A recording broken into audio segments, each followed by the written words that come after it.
TET మరియు DSC psychology practice bits. First question, ఈ కింది అభ్యసన సిద్ధాంతాన్ని విజయ పతావరణ రీతి అభ్యసనం అని కూడా అంటారు. సో ఇందులో కరెక్ట్ ఆన్సర్ ఆప్షన్ 3 యత్నదోష అభ్యసన సిద్ధాంతం.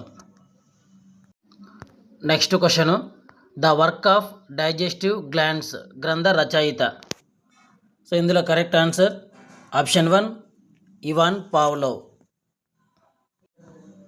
నెక్స్ట్ క్వశ్చన్, ఉద్దీపనలు లేకపోయినా జీవి ప్రతిస్పందిస్తూ ఉంటుంది అని తెలియజేసే అభ్యసన సిద్ధాంతం. సో ఇందులో కరెక్ట్ ఆన్సర్ ఆప్షన్ 2 కార్యసాధక నిబంధన సిద్ధాంతం. నెక్స్ట్ క్వశ్చన్, అంతర్దృష్టి అభ్యసన సిద్ధాంతాన్ని ప్రతిపాదించిన మనోవిజ్ఞాన శాస్త్రవేత్త. ఇందులో కరెక్ట్ ఆన్సర్ ఆప్షన్ 4 కోహెలర్.